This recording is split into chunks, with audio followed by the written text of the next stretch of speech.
នៅក្នុងវីដេអូនេះខ្ញុំនឹងធ្វើការបង្ហាញលោកអ្នកអំពីរបៀបនៅក្នុងការទាញយកនៅរូបភាពកែរណប Landsat យ៉ាងងាយស្រួលសម្រាប់ប្រើប្រាស់នៅក្នុងកម្មវិធី ArcGIS Pro ឬក៏កម្មវិធី ArcMap តាមរយៈ Google Earth Engine អូខេអញ្ចឹងដើម្បីធ្វើការទាញយកយើងគ្រាន់តែចូលទៅកាន់website របស់ Google Earth Engine ហ្នឹងមកគឺយើងវាយពាក្យថា code.earthengine.google.com អូខេអញ្ចឹងយើងមកដល់កន្លែង code editor របស់ Google Earth Engine ហ្នឹងហើយលោកអ្នកក៏បីធ្វើការ sign up នៅ Google Earth Engine account ជាមុនសិនដែលការ sign up ហ្នឹងគឺលោកអ្នកត្រូវការ Gmail account មួយនៅក្នុងករណីខ្ញុំគឺខ្ញុំប្រើ account មួយនេះអញ្ចឹងដើម្បីធ្វើការទាញយកនៅរូបភាព Landsat អាចជា Landsat 8 ឬក៏ Landsat 9នៅក្នុងតំបន់ត្រង់ណាមួយដែលយើងចង់ទាញយកទីមួយគឺយើងត្រូវការឆែកលើទៅរក data catalog សិនដែល data catalog យើងអាចប្រើនៅកន្លែង search បានខាងលើនេះដែលយើងវាយពាក្យថាឥឡូវថាខ្ញុំចង់បាន Landsat 9នេះវាយ Landsat 9មក enter នៅក្នុងនេះយើងឃើញថាវាមាន collection ជាច្រើនដែលយើងអាចជ្រើសរើសបាននៅក្នុងករណីផងខ្ញុំគឺខ្ញុំយក collection នៅលើគេនេះគឺ Landsat 9 collection 2 tier 1 TOA reflection នេះដែល collection មួយនេះគឺគេបានធ្វើ atmospheric correction រួចហើយនេះ TOA top of atmospheric correction ហ្នឹងឯងអូខេយើងចុចលើវាមកបន្ទាប់មកនេះគឺជាព័ត៌មាន post collection នេះដែលវាមាន description band image property in term of use អញ្ចឹងទៅនៅក្នុងករណីនេះគឺយើងគ្រាន់តែចុចពាក្យថា import អូខេអញ្ចឹងយើងបាន variable មួយឈ្មោះ image collection នេះអញ្ចឹងនៅក្នុងករណីនេះខ្ញុំដូរទៅជា L9 ជំនាញបន្តទៀតយើងអាចទៅរក area of interest ផងយើងឥឡូវប្រហែលថាខ្ញុំចង់បានរូបភាព Landsat 9នៅក្នុងទីក្រុងភ្នំពេញអញ្ចឹងជាបឋមគឺយើងត្រូវធ្វើការកំណត់នៅ bounding box ជាមុនសិនដែលដើម្បីអាចកំណត់នៅ bounding box នឹងបានឬក៏ region of interest យើងអាចធ្វើការប្រើនៅ rectangle tool នៅខាងលើនេះឬក៏ polygon tool នេះឬក៏ប្រើ point ក៏បានដែរតែនៅក្នុងករណីនេះគឺខ្ញុំប្រើ rectangle tool នេះហើយយើងធ្វើការគូសនៅតំបន់ផងយើងដែលយើងចង់បានឧទាហរណ៍ខ្ញុំចង់បានប៉ុណ្នេះគឺកដោបយកទីក្រុងភ្នំពេញទាំងមូលតែម្ដងនៅពេលដែលយើងធ្វើការ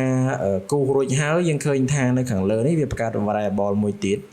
គឺ var geometry នៅក្នុងករណីនេះគឺយើងដូរឈ្មោះវាទៅជា RI region of interest អូខេអញ្ចឹងបន្ទាប់ពីយើងបាន image collection ហើយយើងបាន region of interest ហើយជំហានបន្ទាប់យើងអាចធ្វើការ select ឬក៏យើងអាចធ្វើការ filter យករូបភាពដែលប្រសពឬក៏ដែលថតនៅចំតំបន់នេះបានហើយចឹងនៅក្នុងករណីនេះគឺយើង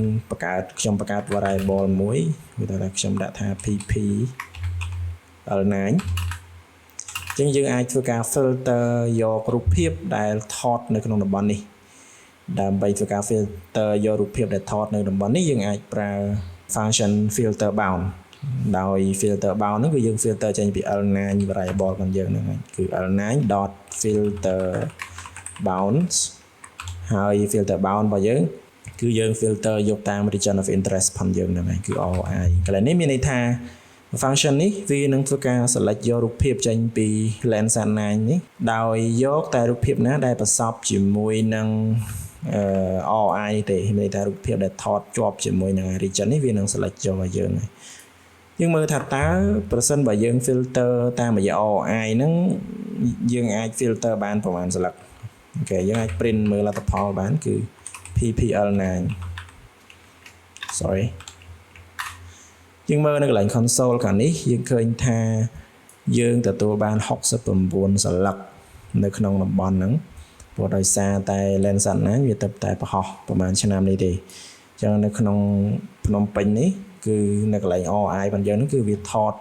បាន69ស្លឹកហើយណាមួយយើងដឹងថាសម្រាប់ Landsat mission ហ្នឹងគឺ temporal resolution ផងវាហ្នឹងគឺ16ថ្ងៃអញ្ចឹងមានថា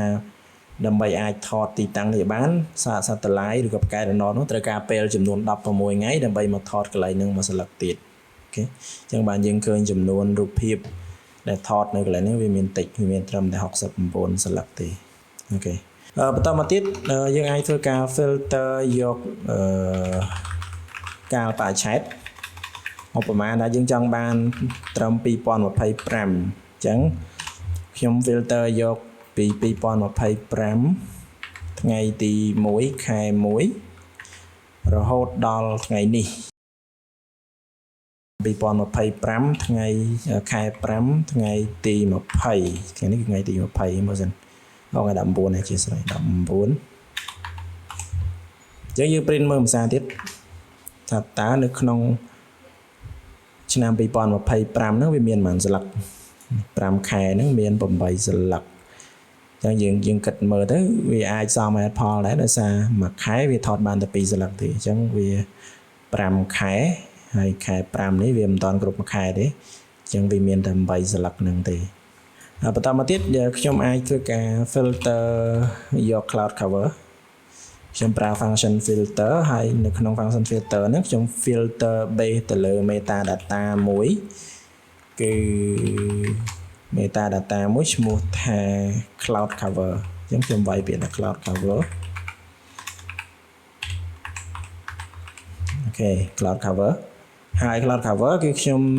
ចង់ filter យកតែរូបភាពណាដែលមាន cloud cover តូចជាង 10% ទេអូខេចាហេតុអីបានខ្ញុំដឹងថានេះជា metadata ដែលបញ្ជាក់អំពី cloud cover ហ្នឹងហើយយើងអាចវាយអាហ្នឹងបាន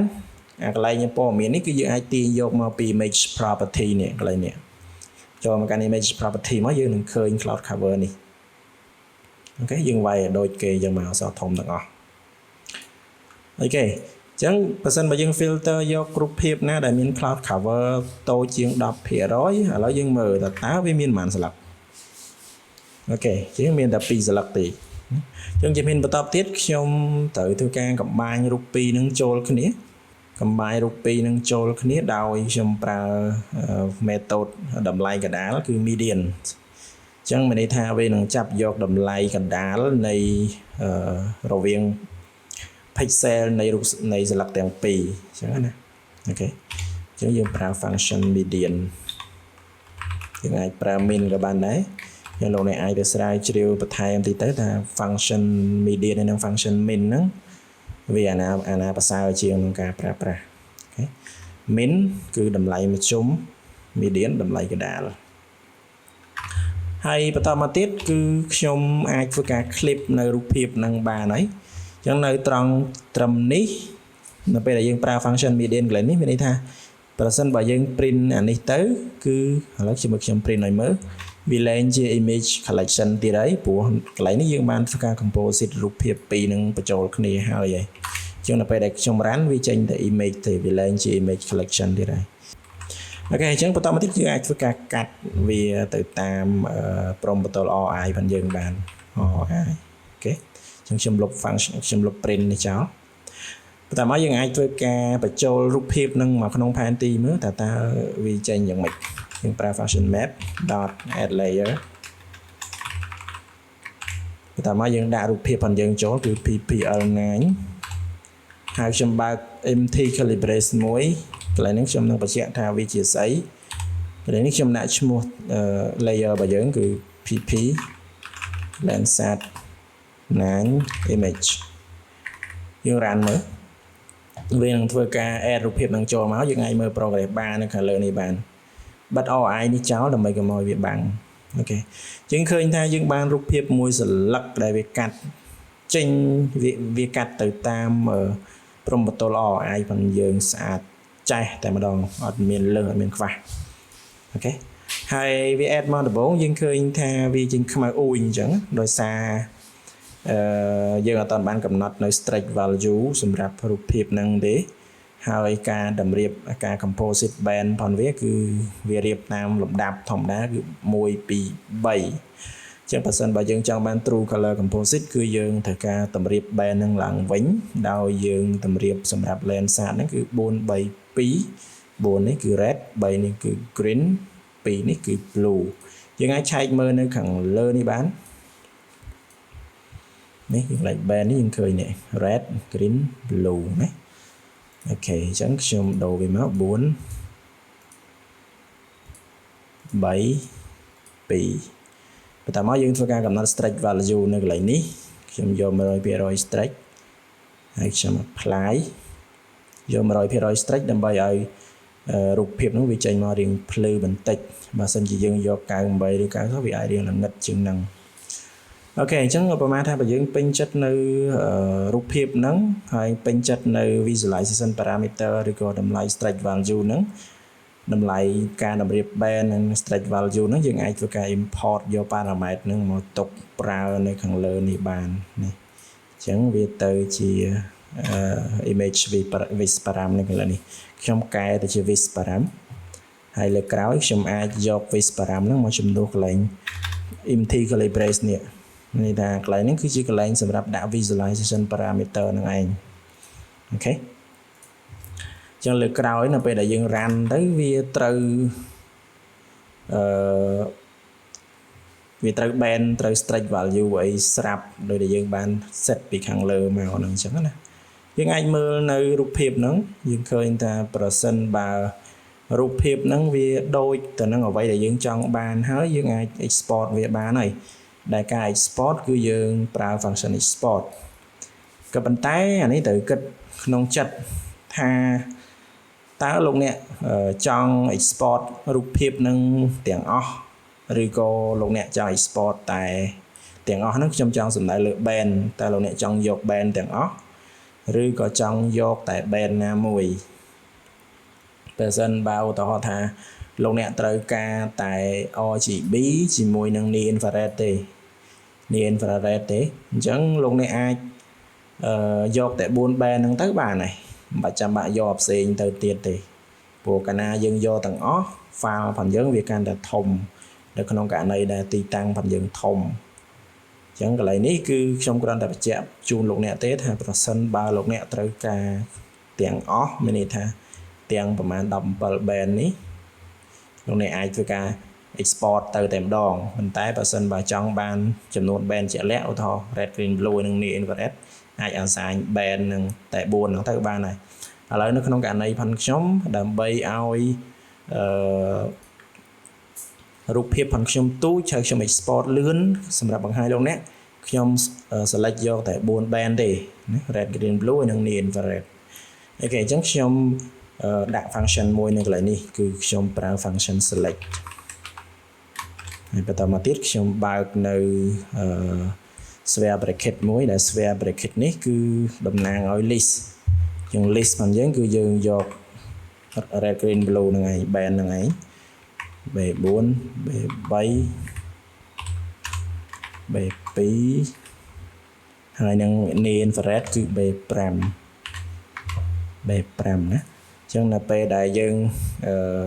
select បាន4 band ហ្នឹងហើយយើងអាច print មើលបានបើមិនជឿ print មើលទៅយើងឃើញថារូបភាពហ្នឹងមានតែ4 band ហ្នឹងទេ PPL9 ខ្ញុំ print ឲ្យលោកអ្នកមើលនេះ4 band ឃើញទេយើង assign មិញហ្នឹងនេះ4 3 2 5អូខេអញ្ចឹងនៅពេលដែលយើងបានប៉ុណ្ណឹងហើយយើងអាច export បានហើយដោយសាររូបភាពរបស់យើងគឺស្អាតហើយស្អាតនេះខ្ញុំចង់សម្ដៅថាវាអត់មានពពកអត់មានអីបាំងទេយើងមើលទៅយើងឃើញស្អាតចេះតែម្ដងស្រឡះចេះស្រឡះថេងតែម្ដង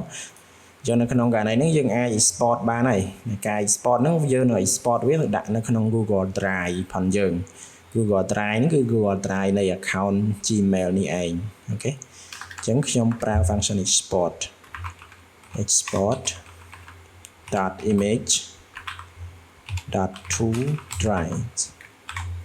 យើងបើក curly brace ហើយនៅក្នុងហ្នឹងវាមាន function វាមាន parameter សំខាន់មួយចំនួនตัวយ៉ាង image.2 ហើយនេះយើង assign ជាលក្ខណៈ dictionary ណាPPL9 នេះគឺជារូបភាពផងយើងរូបភាពដែលយើង filter នៅខាងលើនេះបន្តមកទៀតយើងត្រូវការដាក់ឈ្មោះឲ្យរូបភាពហ្នឹងនៅពេលដែលយើង export ទៅគឺយើងប្រើ parameter descriptions parameter នេះមិនមែនយើងចេះដាក់ណាវាជាប្រភេទ built in ដែលគេរៀបចំឲ្យយើងស្រេចហើយយើងគ្រាន់តែវាយចូលទៅបានហើយអានេះគឺជា PPL9 ជា PPL9 អូខេបន្តមកទៀតយើងត្រូវការ folder folder នេះគឺ folder នៅក្នុង Google Drive ផងយើងនឹងឯងចឹងយើងវាយមក GE Drive ហ្នឹងគឺជា folder ផងខ្ញុំដែលខ្ញុំតែងតែ download រូបភាពនឹងទៅប្រើហ្នឹងមួយទៀតfunction parameter មួយទៀតគឺ region កន្លែងដែលយើងចង់ export ហ្នឹងគឺ ROI សូមអធិស្ឋាន region ច្រឡំគឺ ROI ខ្ញុំវាយចូលមកហើយបន្តមកទៀតគឺ scale នេះគឺចង់សំដៅលើ resolution របស់រូបភាពអញ្ចឹងសម្រាប់ Landsat គឺ30 ម៉ែត្រសម្រាប់ Sentinel គឺ10 ម៉ែត្រចំពោះ band RGB ហ្នឹង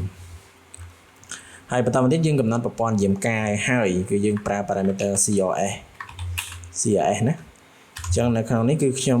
វាយលេខ EPG សម្រាប់EPG សម្រាប់ប្រព័ន្ធយាមកាយ WJ84 UTM 048N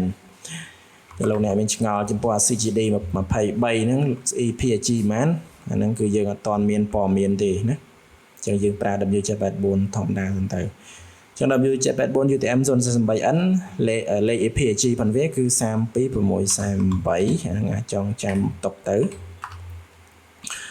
ហើយបន្តមកទៀតយើងកំណត់នៅ maximum pixel ដែលយើងអាច export បានគឺ10សេគុណ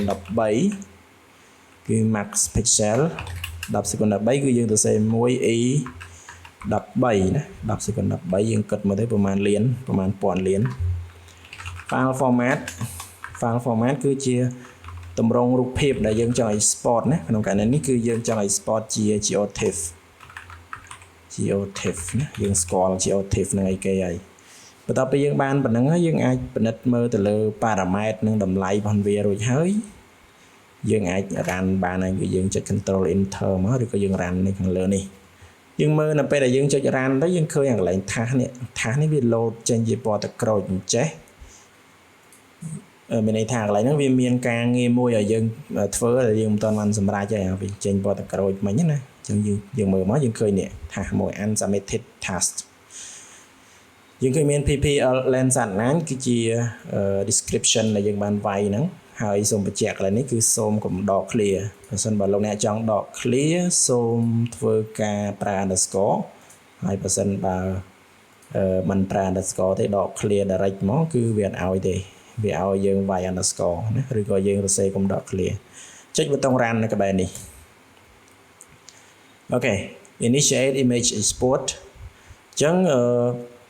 យើងចាប់ផ្ដើមធ្វើការ export ហើយកន្លែងហ្នឹងគឺយើងមើលព័ត៌មានដែលយើងបញ្ចូលហ្នឹងវាត្រូវអស់ហើយនៅណាអញ្ចឹងក្នុងករណីនេះគឺត្រឹមត្រូវអស់ហើយអត់មានកន្លែងណាខ្វះចន្លោះទេអាចចុចប៊ូតុង run បាននៅពេលដែលយើងចុចប៊ូតុង run យើងចាំមើលកន្លែង progress នៅក្នុង task នេះមានន័យនេះអូខេយើងឃើញថាវាចាប់ផ្ដើម run ហើយនេះយើងចាំវាមិនបន្តិចទៅដោយសារទីតាំងរបស់យើងរៀងធំដែរហើយប៉ុន្តែដោយសារ band របស់យើងទូច band របស់យើងតិចអញ្ចឹងវាអាច export រៀងលឿនដែរមិនយូរពេកទេអានេះយើងចាំមើលធរៈវេលារបស់វាតើវាប្រហែលនាទីហើយ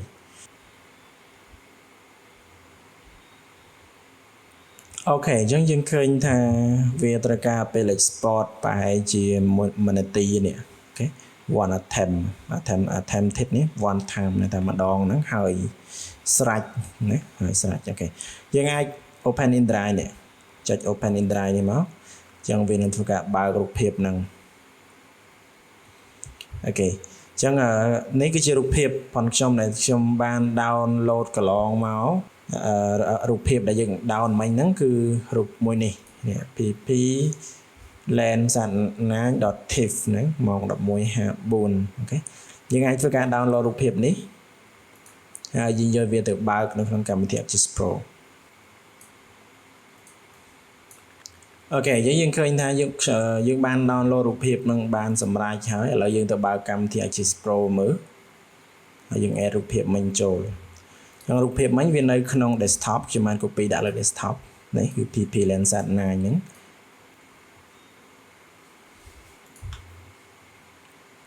អូខេអញ្ចឹងនេះគឺជារូបភាពផងយើងដែលយើងបានទាញយកដោយប្រើ Google AI Engine ហ្នឹងឃើញថារូបភាពហ្នឹងវាមាន4 band អូខេ4 3 2និង5 5នេះគឺជា near infrared band near infrared band យើងអាចយកមកធ្វើ spectroindice ទៅកណនី spectroindice ទៅអាចកណនីបានជាឧទាហរណ៍ដូច NDVI ឬក៏ NDWI អញ្ចឹងទៅអូខេរូបភាពនេះបើសិនយើងឃើញថាវាអត់សូវភ្លឺទេយើងអាចសេរីនៅក្នុង raster menu នេះសេរីមើលទៅលើ brightness contrast gamma យើងអាចតម្លើង gamma ទៅវាកាន់តែភ្លឺហើយអូខេអញ្ចឹងយើងអាចមើលបានរូបភាពហ្នឹងហើយបន្ទាប់ពីប៉ុណ្ណឹងហើយយើងអាចយកវាទៅប្រើប្រាស់តាមការគួរដែលលោកអ្នកចង់ប្រើប្រាស់ឬក៏ចង់វិភាគហ្នឹងអូខេអញ្ចឹងវីដេអូហ្នឹងគឺខ្ញុំមានតែប៉ុណ្្នឹងទេហើយសង្ឃឹមថាវីដេអូនេះនឹងអាចជួយដល់លោកអ្នកបាននៅក្នុងករណីដែលលោកអ្នកចង់ទាញយកនៅទិន្នន័យកែតំណប់ Landsat ណាហើយឬក៏ទិន្នន័យកែតំណប់ Sentinel ហ្នឹងរបស់ ESA ហ្នឹងក៏យើងទាញតាមរបៀបស្តៀងគ្នាហ្នឹងដែរហើយបើសិនបើលោកអ្នកចង់ចេះអំពីរបៀបនៅក្នុងការទាញយករូបភាព Sentinel ហ្នឹងលោកអ្នកអាច comment នៅខាងក្រោមវីដេអូនេះបានខ្ញុំនឹងធ្វើវីដេអូមួយទៀតបង្ហាញលោកអ្នកអំពីរបៀបក្នុងការទាញយកនៅរូបភាពកែតំណប់ Sentinel ហ្នឹងហើយយើងនឹងជួបគ្នានៅវីដេអូបន្តទៀតសូមអរគុណបាយបាយ